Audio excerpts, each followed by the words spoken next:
The day had begun quietly for Claire. The sun peeked through Vermont's fading autumn trees, scattering golden light across her porch. She had planned a peaceful afternoon. Just her, a cup of tea, and the hum of the fireplace. But fate had its own plans. A sudden knock broke the calm. She hesitated for a moment before opening the door, expecting the mailman or a neighbor. But the man standing there made her heart skip. "Hi, Aunt Claire," he said with a soft smile. "I'm Ethan, Mark's nephew." For a second, her thoughts froze. Ethan.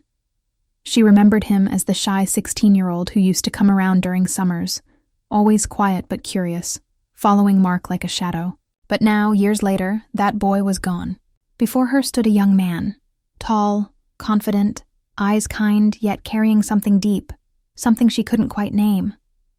"Oh, Ethan," she breathed, her surprise melting into warmth.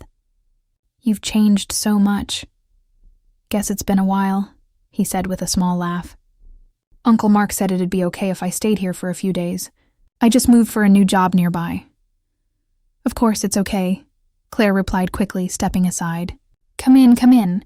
You must be tired." He brought in his bag and took a look around. The house hadn't changed much.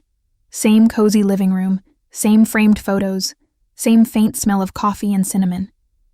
Claire offered him tea, and soon they were sitting at the kitchen table catching up. Ethan spoke about his life after college, working in landscape design, moving between cities, and finally finding an opportunity close to home. Claire listened, her chin resting on her hand, watching how his face lit up when he talked about his work. His voice was calm but full of purpose, and she couldn't help feeling a quiet pride. There was something grounding about him, something steady, a reminder of what youth once felt like, when dreams were still fresh and everything seemed possible. When Mark returned home that evening, the house filled with laughter. "Ethan!" Mark exclaimed, giving him a firm pat on the back. "Look at you, all grown up." Dinner was a cheerful affair. The three of them sat around the wooden dining table, sharing memories and stories. Mark was in his element, telling old tales about their family, and Ethan laughed easily. Claire smiled, watching them both, feeling a warmth she hadn't felt in a while. But later that night, when Mark had fallen asleep beside her, Claire found herself awake, her thoughts restless. The image of Ethan at the table lingered, his laughter, his thoughtful eyes, the way he looked when listening. It wasn't attraction. It was something softer, more complicated. It felt like remembering a version of herself she had long let fade. The one who used to dream, who used to laugh without reason, who believed in chance moments. She turned on her side and stared at the dim light spilling through the curtain. She thought of how Mark had become distant over the years. Not unkind, just occupied. Work had taken most of his energy, and their conversations had grown shorter, predictable. Life had settled into a quiet routine, safe but uneventful. And now, suddenly, with Ethan's arrival, there was a shift, a flicker of life that made her heart feel awake again. Downstairs, Ethan unpacked his things in the guest room. The house had a comforting stillness, something that reminded him of his childhood summers. He had always admired Aunt Claire, her calmness, her kindness, the way she treated everyone with quiet respect. She had been like the anchor of their family when things felt uncertain. As he sat by the window, watching the rain begin to fall, he felt a strange peace.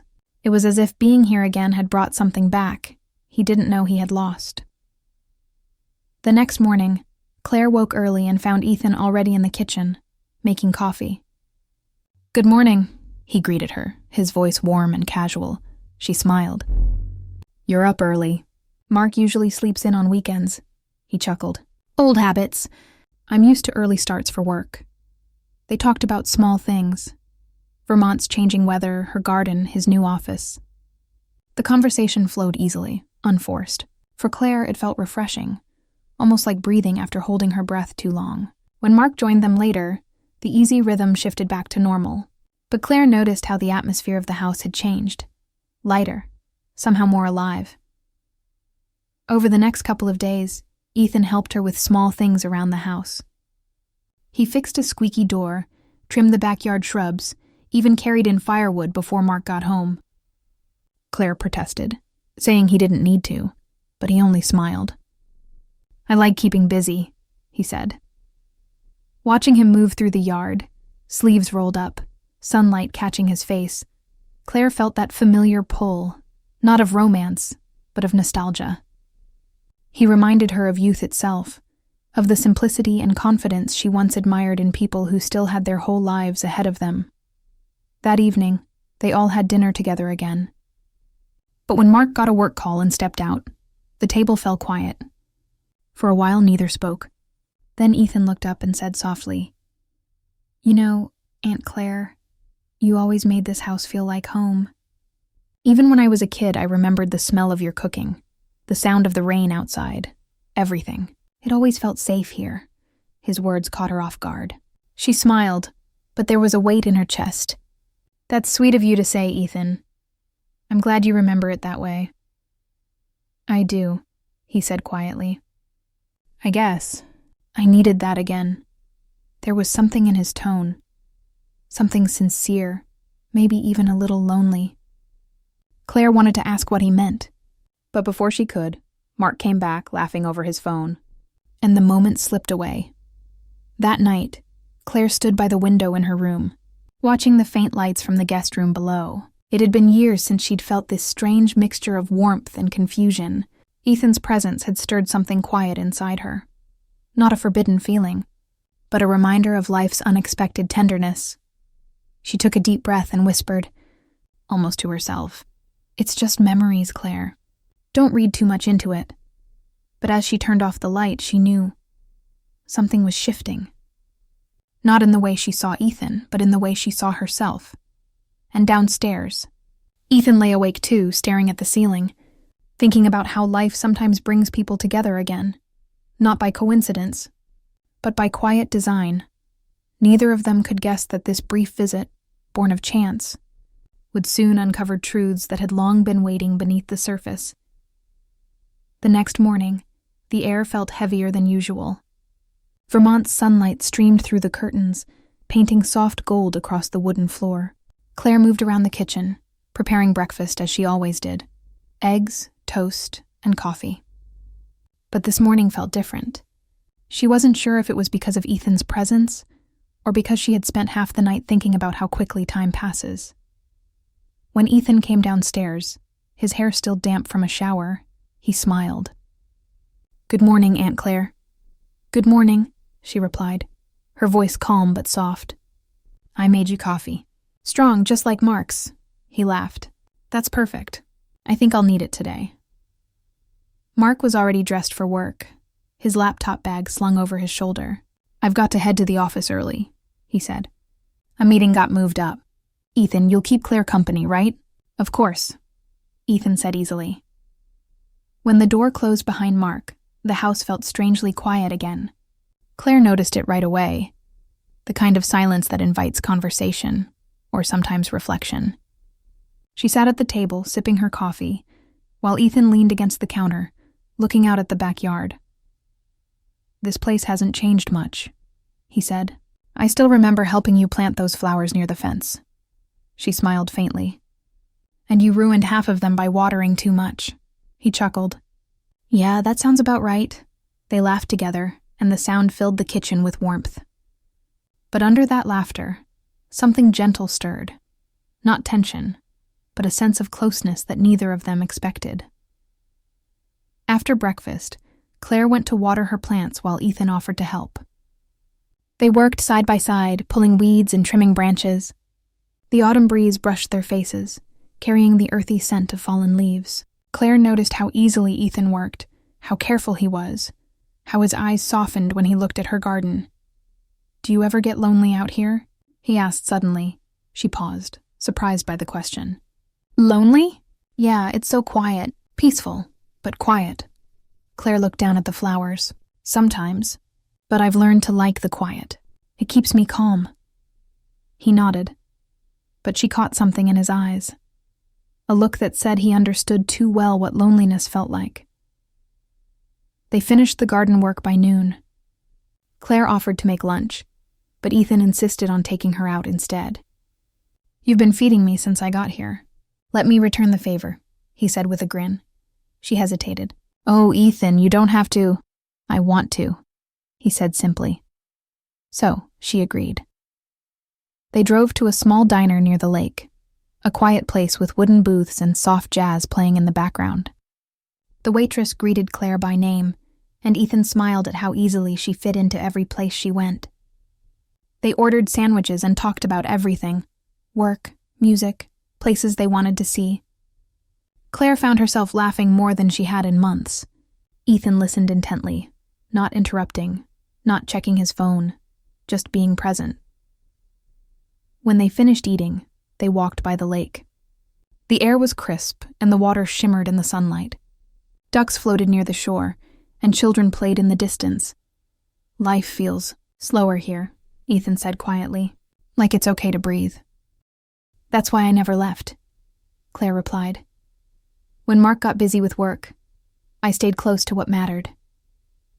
Ethan looked at her, his expression thoughtful. "You've got that calmness people look for. I used to think it was just kindness, but it's more than that. It's like peace." Claire felt her cheeks warm. "You say that like you've been searching for it." "Maybe I have," he said softly. She turned toward the lake to avoid his gaze, but she could feel the weight of his words lingering in the air between them. For a long time, they stood in silence, watching the ripples on the water. When they returned home later, Mark called to say he'd be working late. "Don't wait up," he told Claire. "I might grab dinner on the way back." Claire hung up and turned to Ethan. "Looks like it's just us for dinner again." "Then let me cook," he offered quickly. "I make a decent pasta." She raised an eyebrow. "You cook?" "Surprisingly well," he said, smiling. She agreed, and soon the kitchen filled with the smell of garlic and herbs. Claire watched him move around confidently, tossing ingredients into a pan with ease. She helped by chopping vegetables, their hands brushing once or twice, both pretending not to notice. When they sat down to eat, the lights were dim, and soft rain had started outside. The moment felt strangely intimate, not romantic, but full of quiet understanding. Claire realized how long it had been since she'd shared a meal like this. No distractions, no rush, just connection. "You've really grown, Ethan," she said finally. "I'm proud of you." He smiled faintly. "You have no idea how much that means coming from you." She tilted her head. "Why me?" "Because you've always been honest," he said. "You see people for who they are. You did that even when I was a lost teenager who barely spoke." Claire's chest tightened. "You weren't lost, Ethan. You were just young." He looked down at his plate, then back at her. "You were the first person who ever made me feel seen." His words hung in the air like something fragile and precious. Claire didn't know what to say. She felt the warmth of emotion rising, but pushed it aside gently. "That's what family does," she said softly. He nodded, but there was something unspoken in his eyes, something deeper, something he wasn't ready to say. After dinner, they cleaned up together, and then Claire made tea. The rain outside grew heavier, tapping gently on the windows. The two of them sat in the living room, sipping quietly. The sound of thunder rolled far away, and for a brief moment, the lights flickered. Ethan smiled. "You know, when I was a kid, I used to get scared of storms. You'd tell me stories to distract me." Claire laughed. "And you'd fall asleep halfway through." "Yeah," he said, smiling at the memory. "I guess some things never change. You still make everything feel safe." Claire looked at him, her heart tightening again. There was nothing improper in his words, nothing that crossed a line, but there was a tenderness that felt rare, the kind of affection that sits quietly between two people who understand more than they say. When the rain stopped, Ethan stood up. "Thanks for dinner, Aunt Claire. For everything. It's good to be here." She smiled, though her chest felt heavy with emotion she couldn't quite name. "It's good having you here, too." As he went. Upstairs, Claire remained in the living room, staring at the quiet flicker of the fireplace. Something had shifted again. Something she didn't expect. Not in how she saw Ethan, but in how she felt about herself. For the first time in years, she felt alive. Not because of anyone else, but because someone had reminded her she still mattered. She whispered into the quiet, "Thank you, Ethan," though he was already gone upstairs. Outside, the rain had stopped, leaving behind a clean scent of renewal. Inside, 2 hearts. One rediscovering warmth, the other remembering gratitude, rested under the same roof, unaware of how much this visit was about to change both of them. The next morning, sunlight poured through the curtains, filling the living room with a soft golden glow.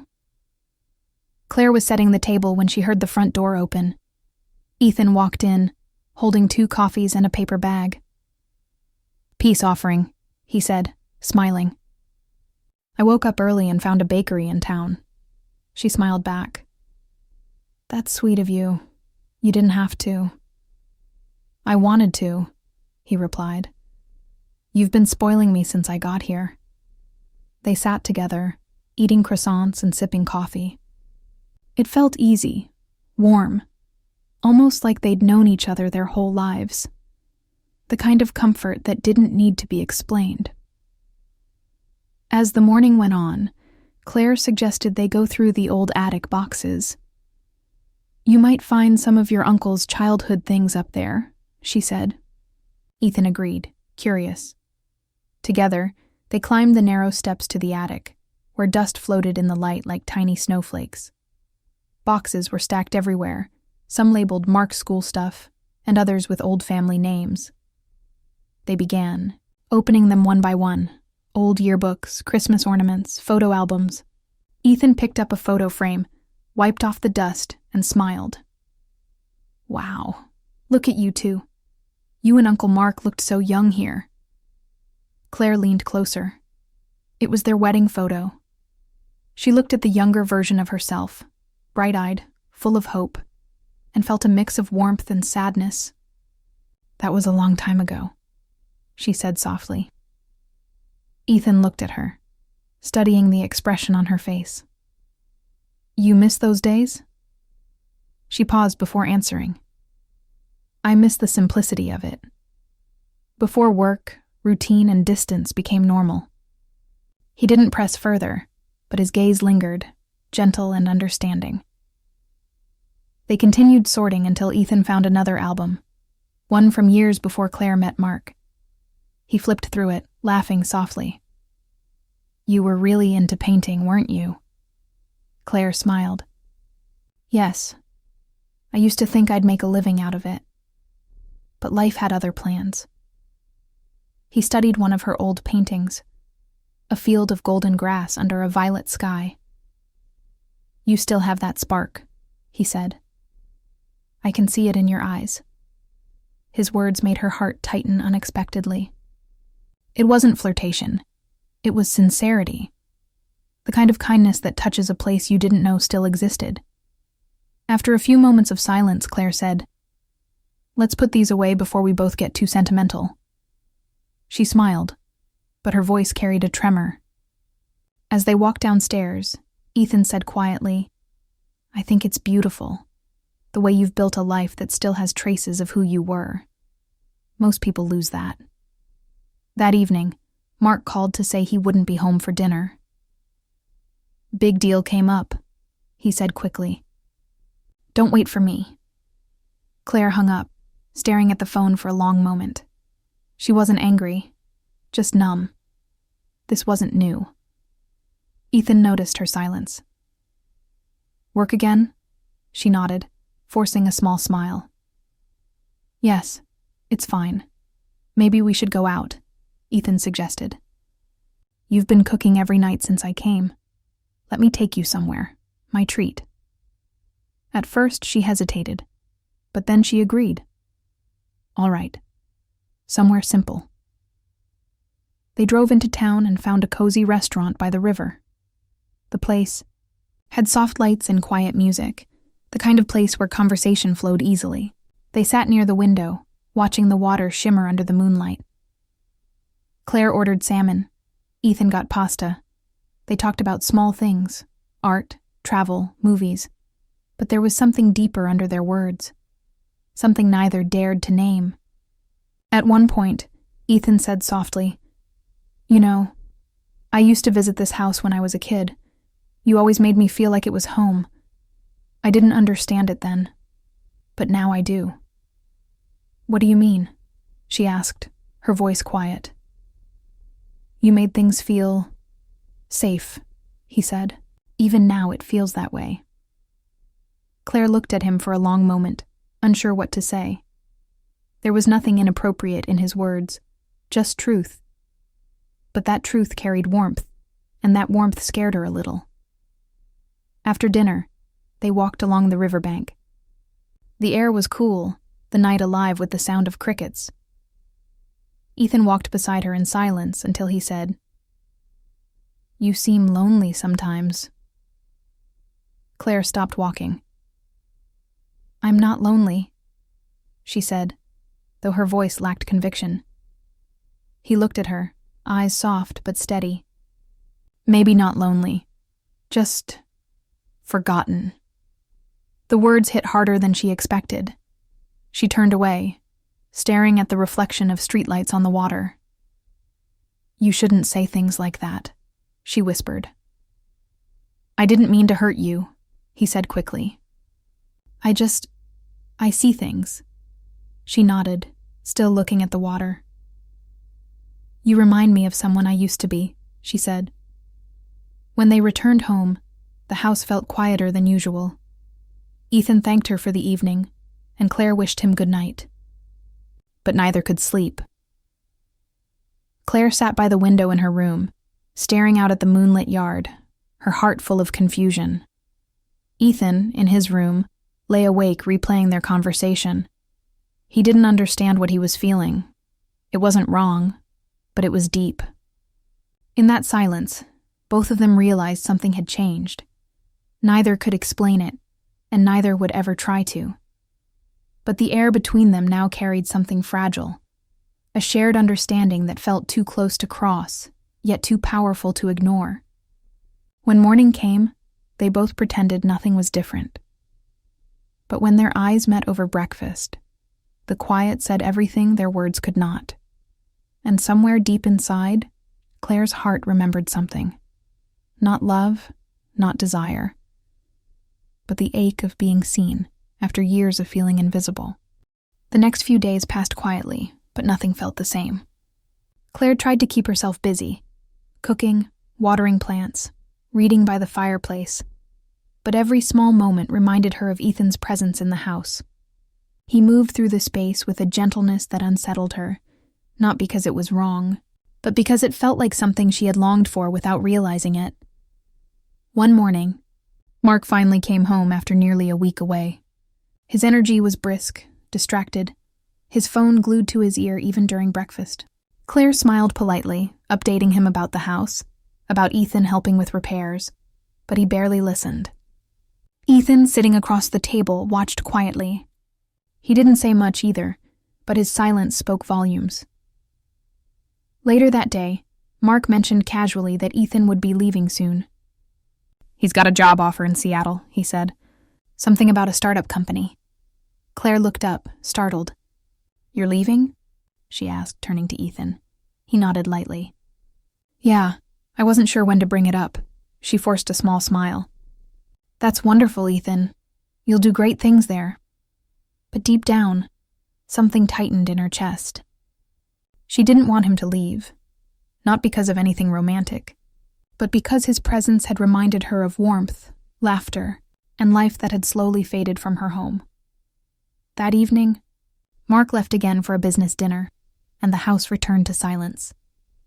Claire found Ethan in the living room, folding the last of his clothes into a small suitcase. The sight of it made her throat ache.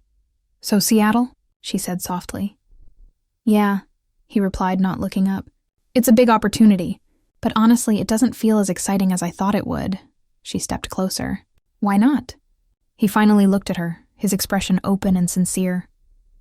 "Because for the first time in a long while, I felt like I belonged somewhere. Here. With you both. But mostly, with you." His words hung in the air, quiet but heavy. Claire's heart pounded. She wanted to say something, but every word felt dangerous. Instead, she walked to the window, her hands trembling slightly. "Ethan, you've brought light back into this house. But don't confuse gratitude with something else. Life can feel strange when it shows us kindness again." "I know," he said softly. "And I'm not trying to make things complicated. I just needed to say it. You've helped me more than you know." She turned then, her eyes misty but calm. "You reminded me I still have more to give. For that, I'm grateful." A moment of silence followed, filled only by the ticking clock. Then Claire smiled gently. "Come on, I made dinner. Let's not end the week with sadness." They ate together that night, talking about little things, movies, travel, favorite cities, anything but the truth that lingered beneath. When Ethan excused himself to pack, Claire stayed behind, staring at the empty plates. She felt a warmth in her heart that was both comforting and painful. Later, when the house was dark, Claire walked quietly to the guest room door. She hesitated, then knocked softly. Ethan opened it, surprised but smiling. "Hey," he said. "I couldn't sleep," she admitted. "I just wanted to say goodbye properly before morning." He stepped aside to let her in. The room was neatly packed, his suitcase by the bed. She looked around, remembering how quickly he had become part of their daily rhythm. "You changed this place," she said quietly. "It feels alive again." Ethan smiled faintly. "You did that, Claire. I just reminded you." They stood there, a few feet apart, the silence almost tender. Claire's eyes softened. "Take care of yourself, okay? And don't lose that kindness. The world needs people like you." He nodded, his voice low. "And you don't stop painting. Promise me that." She laughed softly. "I haven't painted in years." "Then start again," he said gently. "You still have the heart for it." Claire felt her eyes sting with emotion. "Maybe I will." When she turned to leave, Ethan said quietly, "Claire?" She looked back. His expression was sincere, almost boyish. "Thank you for letting me see what real grace looks like." Her lips trembled with a smile. "Good night, Ethan." The next morning he was gone before sunrise. Claire found a note on the kitchen counter beside a mug of coffee. It read, "Thank you for everything. You reminded me what home can feel like." She sat down, holding the note for a long time. There was no heartbreak, no regret, only a deep, aching warmth. She realized that what had happened wasn't about love in the romantic sense. It was about being seen, understood, and valued again after years of silence. Ethan had been a mirror, showing her the part of herself she thought was lost. Over the next few weeks, Claire began painting again. She set up an easel near the window, where the light was softest in the morning. She painted the lake, the hills, even the way the wind moved through the trees. And for the first time in years, her work felt alive. Mark noticed the change. One evening, he came home early and found her in the middle of a new canvas. "I haven't seen you do this in ages," he said, surprised. Claire smiled without looking up. "I just felt like creating again." He stood there for a moment, watching her brush move across the canvas. "I've missed this side of you," he said quietly. She smiled faintly. "Me too." In the months that followed, things between them softened. They talked more, shared dinners again, and slowly, something like connection began to return. Claire didn't tell him about her quiet conversations with Ethan, nor did she need to. Some moments exist only to heal what's been sleeping inside. One day, while cleaning the attic again, she found a small envelope tucked between two photo albums. It was from Ethan, mailed weeks earlier.